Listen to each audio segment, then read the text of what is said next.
Hello guys. Kita ketemu lagi di channel 10. Guys, masih ingatkan Pupu dan Lulu? Pupu dan Lulu akan menyajikan 10 hal-hal menarik di dunia dan di Indonesia. Lulu, apa yang akan kita mainkan kali ini? Kali ini sangat menarik sekali. Ayo mari kita mainkan. 10 kasus terheboh di Indonesia. Nomor 10. Dukun AS. Dukun AS atau Dukun Ahmad Suraji adalah pembunuh berantai 42 perempuan selama 9 tahun.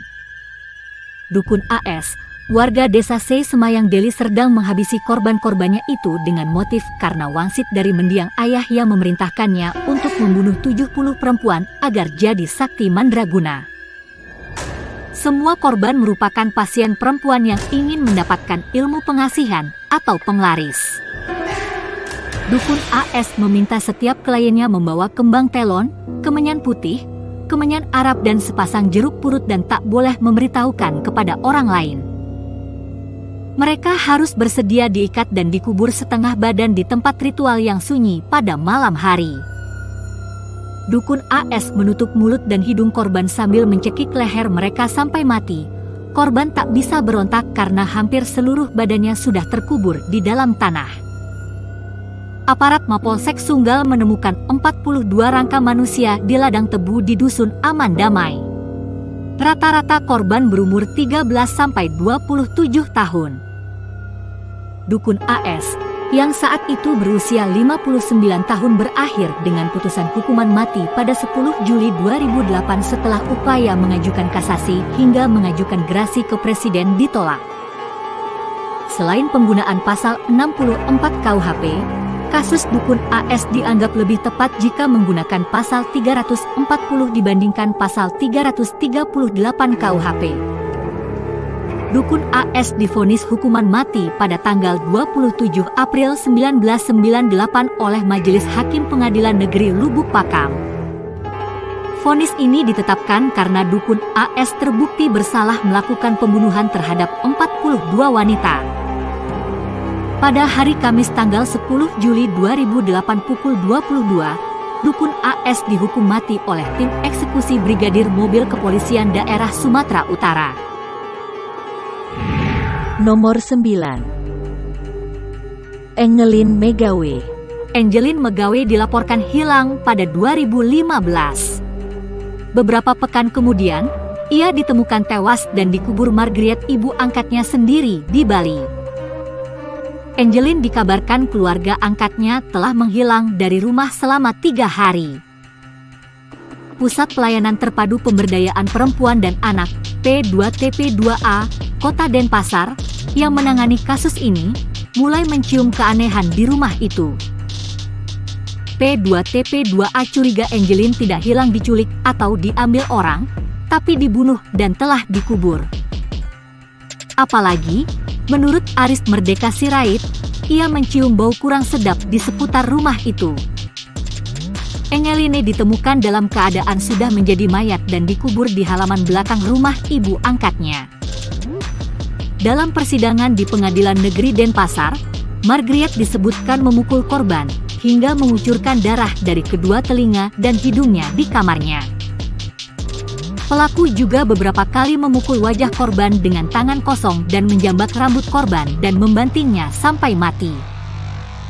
Lalu meminta Agustai, pembantunya, untuk menguburnya di halaman belakang rumahnya. Hamidah, ibu kandung Angelin, tak percaya. Ternyata selama dalam pengasuhan Margriet, anaknya diperlakukan dengan keji. Peristiwa tragis itu begitu mengguncang Bali dan masyarakat Indonesia pada umumnya. Margriet ditetapkan sebagai tersangka setelah polisi menemukan 3 alat bukti, yaitu pengakuan Agustai, hasil analisis laboratorium forensik, dan petunjuk di tempat kejadian. Hakim menjatuhkan vonis hukuman seumur hidup kepada Margriet karena melakukan pembunuhan berencana, melakukan eksploitasi, penelantaran, dan diskriminasi terhadap anak. Sementara itu, Agustai dijatuhi hukuman 10 tahun penjara. Baik Margriet dan Agustai mengajukan banding atas vonis Majelis Hakim PN Denpasar.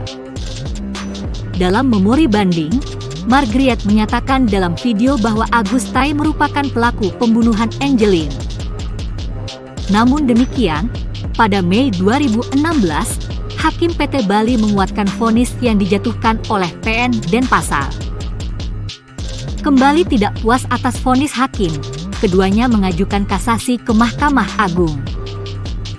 Namun demikian, vonis tetap tidak berubah setelah Hakim Agung menguatkan putusan sebelumnya pada Februari 2017. Nomor 8. Tragedi Pulau Mas. Tak butuh waktu lama bagi 4 orang perampok untuk menggasak barang-barang yang ada di rumah milik Dodi Triyono dan menghabisi nyawa pemilik rumah tersebut. Perampokan yang terjadi di sebuah rumah mewah di Pulau Mas, Jakarta Timur, tersebut baru diketahui keesokan harinya. Para perampok ternyata mengunci 11 orang di dalam sebuah kamar mandi berukuran 1,5 meter persegi. 5 orang, termasuk Dodi dan 2 anaknya ditemukan meninggal di lokasi dan 1 lainnya meninggal di rumah sakit. Pelaku yang pertama kali masuk adalah Ramlan Butar-Butar dengan menodongkan senjata api kepada seorang sopir keluarga Dodi sehingga berhasil masuk ke dalam rumah. Sementara itu, 3 orang rekan Ramlan, yakni Erwin Situmorang, Alvins Bernius Sinaga, dan Ius Pane ikut masuk ke dalam rumah. Selanjutnya, para pelaku menggeledah semua ruangan di rumah Dodi dan membawa barang-barang berharga kemudian melarikan diri.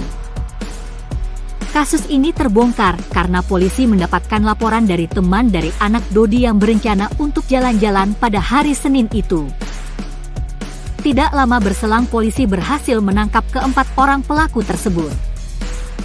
Ramlan disebut polisi sebagai pimpinan dari komplotan perampok tersebut dan juga otak dari perampokan dan pembunuhan itu. Ia tewas akibat kehabisan darah setelah ditembak polisi saat penangkapan. Ketiga pelaku yang masih hidup kemudian dijerat dengan pasal berlapis, yaitu tentang pembunuhan, pencurian dan penyekapan dengan ancaman hukuman 15 tahun penjara. 1 tahun berselang Majelis Hakim Pengadilan Negeri Jakarta Timur memutuskan hukuman mati bagi ketiga terdakwa tersebut sesuai dengan tuntutan yang disampaikan jaksa penuntut umum. Nomor 7. Tunggu dulu. Sebelum kita lanjutkan, tolong subscribe, like, share dan viralkan. Mari kita mainkan lagi. Nomor 7. Mirna Salihin. 6 Januari 2016, Mirna Salihin 27 tahun, meninggal dunia setelah meminum es kopi Vietnam di Olivier Cafe, Jakarta. Saat kejadian, Mirna diketahui sedang berkumpul bersama kedua temannya, Hani dan Jessica Kumala Wongso di meja nomor 54. Menurut hasil otopsi pihak kepolisian, ditemukan pendarahan pada lambung Mirna disebabkan adanya zat asam sianida masuk dan merusak mukosa lambung. Sianida juga ditemukan oleh Puslap 4 Polri di sampel kopi yang diminum oleh Mirna. Berdasarkan hasil olah TKP dan pemeriksaan saksi, polisi menetapkan Jessica Kumala Wongso sebagai tersangka. Banyak kontroversi yang beredar terkait pembunuhan tersebut karena tidak ada rekaman bahwa Jessica menuangkan sianida ke dalam es kopi yang diminum Mirna. Tetapi ada rekaman Jessica menaruh tas belanja di samping kopi sedemikian rupa sehingga es kopi tersebut tertutup dan tidak dapat ditangkap oleh kamera CCTV.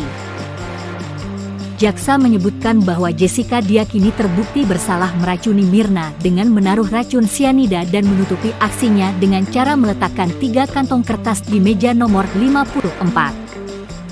Setelah melewati beberapa kali persidangan, Jessica Kumala Wongso dituntut 20 tahun penjara atas tindak pidana pembunuhan berencana yang diatur dalam pasal 340 KUHP pada 27 Oktober 2016.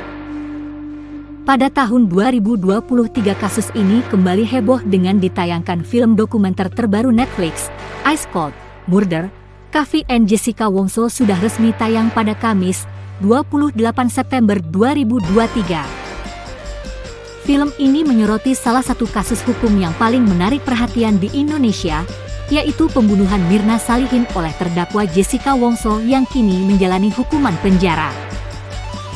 Ice Cold Murder, Kavi and Jessica Wongso menghadirkan wawancara langsung dan eksklusif dengan Jessica serta beberapa narasumber lain, yaitu ayah dan saudara kembar Mirna, pengacara Jessica, dan jurnalis yang mendalami kasus tersebut. Film dokumenter ini diproduksi Big House Pictures, salah satu rumah produksi independen terbesar di Asia. Kasus ini masih berlanjut karena pihak pengacara mengajukan peninjauan kembali dan terdapat fakta-fakta baru seperti kesaksian dari dokter forensik Jaya Surya Atmaja dan ahli digital forensik. Nomor 6. Nasruddin Zulkarnaen. Direktur PT Putra Raja Wali Bantaran Nasruddin Zulkarnaen meninggal dunia setelah sehari sebelumnya ditembak oleh beberapa orang setelah bermain golf di Tangerang, Banten. Mantan Ketua KPK saat itu, Antasari Azhar, ditetapkan sebagai salah satu tersangka dan harus menjalani persidangan. Dalam persidangan, ketika jaksa penuntut umum membacakan dakwaan kasus tersebut dengan terdakwa Antasari muncul satu nama, Rani Juliani. Rani adalah mantan cadi golf yang kemudian disebut sebagai motif Antasari mendalangi pembunuhan Nasruddin.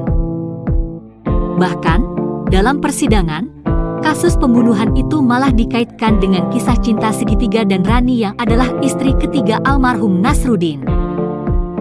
Antasari, yang sempat divonis 18 tahun penjara, melakukan berbagai upaya hukum demi membebaskan dirinya. Tim kuasa hukum Antasari mengajukan permohonan gerasi ke Presiden Joko Widodo, bahkan mendapat dukungan dari keluarga Nasruddin. Antasari akhirnya diputuskan bebas bersyarat pada 10 November 2016 setelah melewati 2/3 masa pidana. Dan ini merupakan kasus pertama yang melibatkan ketua KPK di Indonesia. Nomor 5. Pembunuhan bos PT Asaba. Gunawan Santoso adalah terpidana kasus penyelewengan dana 25 miliar di PT Asaba. Ia diganjar 28 bulan penjara. PT Asaba adalah perusahaan milik keluarga Angsono. Gunawan bukanlah orang lain di sana. Perusahaan tersebut milik mertuanya sendiri. Namun, sepertinya Burit Harto Angsono adalah orang yang sangat tegas, menantu sendiri pun tidak dimaafkan. Gunawan diceraikan istrinya, tidak bisa bertemu anak-anaknya lagi, dan konon rumah orang tuanya pun disita. 19 Juli 2003 dua tubuh ditemukan tergeletak tewas di gelanggang olahraga Sasana Krida, Pluit, Jakarta Utara. Kedua korban adalah Budiarto Angsono, Dirut PT Asaba dan Sersan Kepala TNI Edi Siap yaitu anggota pasukan elit Kopassus TNI Ed. Polisi pun menyelidikinya dan menangkap Gunawan namun berhasil kabur dan setelah beberapa kali tertangkap lagi. Gunawan selalu berhasil kabur dan dengan cepat menjadi the most wanted criminal di seantero Jakarta. Dicari polisi, dicari TNI.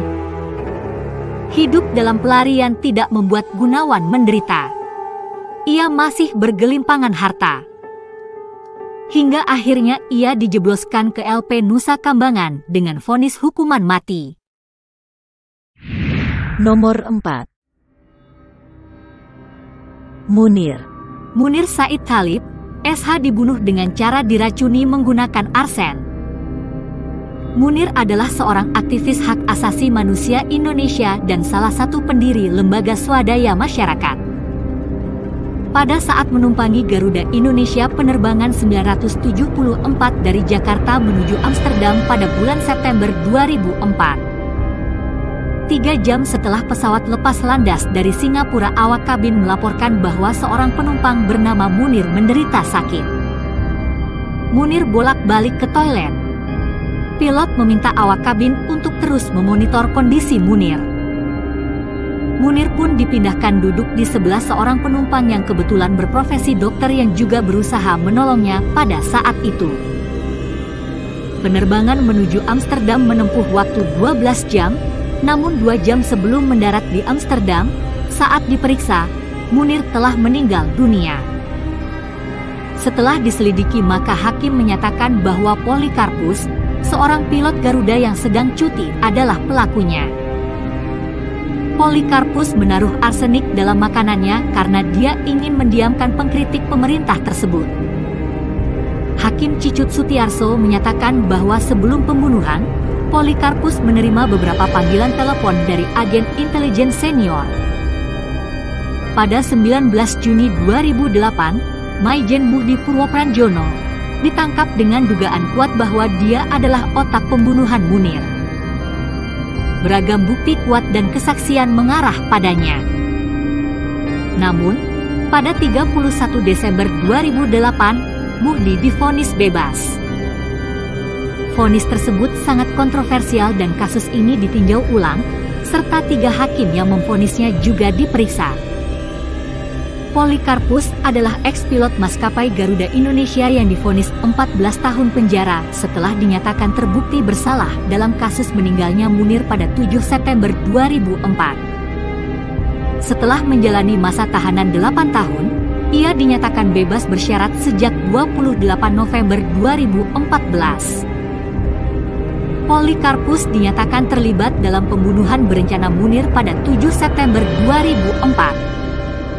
Dalam kasus ini, Muhdi juga ditetapkan sebagai tersangka selaku Deputi Kepala Badan Intelijen Negara atau BIN. Muhdi yang menjadi ketum partai berkarya tersebut diduga kuat terlibat dalam pembunuhan berencana terhadap aktivis HAM Munir.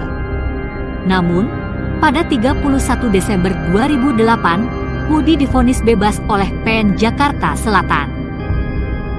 Polikarpus Budihari Prianto, mantan pilot yang divonis bersalah dalam kasus pembunuhan aktivis HAM Munir Said Khalid itu, meninggal dunia dalam kondisi positif virus corona pada tanggal 17 Oktober 2020. Nomor 3. Sumanto. Sumanto lahir 3 Maret 1972 adalah seseorang yang dikenal karena kasus kanibalisme, yaitu memakan daging manusia. Pada 15 Januari 2003, Sumanto membuat heboh seluruh Indonesia karena ia melakukan pencurian dan praktik kanibalisme terhadap mayat yang diketahui bernama Embok Rinah. Setelah pihak kepolisian melakukan penyelidikan selama beberapa hari, akhirnya Sumanto berhasil ditangkap di rumahnya tanpa melakukan perlawanan. Ia juga mengakui sebelumnya pernah memakan 2 mayat lain saat ia masih bekerja di perkebunan tebu di Lampung. Akibat perbuatannya, ia dijatuhi hukuman pidana selama 5 tahun, tetapi dibebaskan pada tanggal 24 Oktober 2006 setelah beberapa kali mendapatkan remisi. Sumanto dinyatakan bebas usai masa tahanan vonis dikurangi 2 tahun karena telah berkelakuan baik dan layak mendapat remisi. Nomor 2. Rian Jombang. Rian Jombang dengan nama asli Ferry Idam Henyansyah melakukan pembunuhan kejam terhadap 11 korbannya. Pada 12 Juli 2008, aksinya terungkap setelah ditemukan 7 potongan tubuh di lahan kosong di Jalan Kebagusan Raya, Jakarta Selatan. Dari kasus mutilasi korban tersebut, polisi mengungkap ada 10 jasad pembunuhan Rian lainnya. 10 jasad tersebut ditanam di belakang rumahnya di Jombang, Jawa Timur, maka total korban yang telah dibunuh Rian adalah sebanyak 11 orang.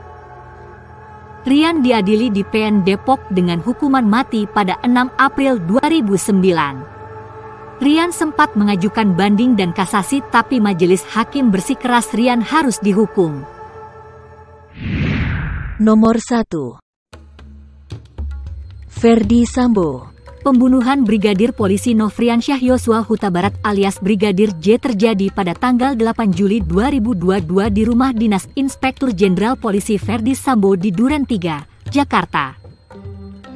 Ketika itu Ferdi Sambo menjabat sebagai Kepala Divisi Profesi dan Pengamanan Polri. Kasus ini menyeret perhatian masyarakat karena baik pelaku, korban, dan orang-orang yang terlibat di dalamnya kebanyakan merupakan anggota polisi dan terjadi di rumah seorang petinggi polisi.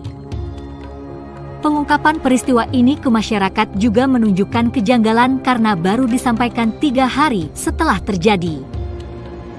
Dalam penelusuran ditemukan berbagai pelanggaran kode etik oleh para penyidik berupa sikap tidak profesional, meliputi pengrusakan, penghilangan barang bukti, pengaburan, dan perekayasaan kasus dugaan pembunuhan Brigadir J. Presiden Joko Widodo meminta kasus ini diusut tuntas, transparan, dan jangan ada yang ditutup-tutupi bahkan sampai harus mengulangi hal tersebut hingga 4 kali selama Juli hingga Agustus 2022. 9 Agustus 2022 Kapolri Jenderal Polisi Listio Sigit Prabowo mengumumkan Inspektur Jenderal Polisi Ferdy Sambo sebagai tersangka kasus pembunuhan Brigadir J. Brigadir J tewas ditembak dengan sengaja oleh Bayangkara II Richard Eliezer atas perintah dari Inspektur Jenderal Polisi Ferdy Sambo. Untuk membuat kesan telah terjadi baku tembak, Inspektur Jenderal Polisi Ferdy Sambo menembakkan peluru ke dinding rumah berkali-kali dengan menggunakan pistol milik Brigadir J. 19 Agustus 2022 Kapolri Jenderal Polisi Listio Sigit Prabowo mengumumkan ada 5 tersangka, yaitu Inspektur Jenderal Polisi Ferdy Sambo, Bayangkara II Richard Eliezer, R, Brigadir Polisi Kepala Ricky Rizal, RR, Kuat Maruf, dan Putri Chandrawati. Putri Chandrawati adalah istri Ferdy Sambo yang memberikan laporan palsu yaitu mengklaim dirinya telah dilecehkan oleh Brigadir J. Putri Chandrawati ditetapkan sebagai tersangka pembunuhan berencana Brigadir J dan dijerat pasal 340 subsidiar pasal 338 Yungto pasal 55 dan 56 KUHP dengan ancaman hukuman penjara seumur hidup. Mantan ajudan Ferdy Sambo, Ricky Rizal divonis hukuman 13 tahun penjara oleh Pengadilan Negeri Jakarta Selatan. Dan kepada terdakwa Ferdy Sambo divonis hukuman mati pada 13 Februari 2023. 8 Agustus 2023 Mahkamah Agung mengubah hukuman pidana mati terhadap terdakwa Ferdy Sambo menjadi penjara seumur hidup. Karena mempertimbangkan riwayat hidup Ferdy Sambo, hakim wajib memperhatikan pula sifat yang baik dan jahat dari terdakwa. Hal itu sejalan dengan amanat pasal 8 ayat 2 Undang-Undang Nomor 48 Tahun 2009 tentang kekuasaan kehakiman yang mengatur dalam mempertimbangkan berat ringannya pidana. Sedangkan istrinya Ferdy Sambo yaitu Putri Chandrawati dari hukuman 20 tahun menjadi penjara 10 tahun. Begitu juga dengan Kuat Maruf dari hukuman 15 tahun menjadi penjara 10 tahun. Dan Ricky Rizal dari hukuman 13 tahun menjadi penjara 8 tahun. Tolong jangan ditiru ya guys, ini sangat merugikan dan membahayakan. Semoga penegak hukum ke depannya lebih baik dan masyarakat lebih taat hukum supaya Indonesia damai, aman dan sejahtera. Gimana guys? Menarik kan? Tunggu video menarik lainnya. Sampai jumpa, jangan lupa ya subscribe, share, like, komen dan viralkan. Terima kasih.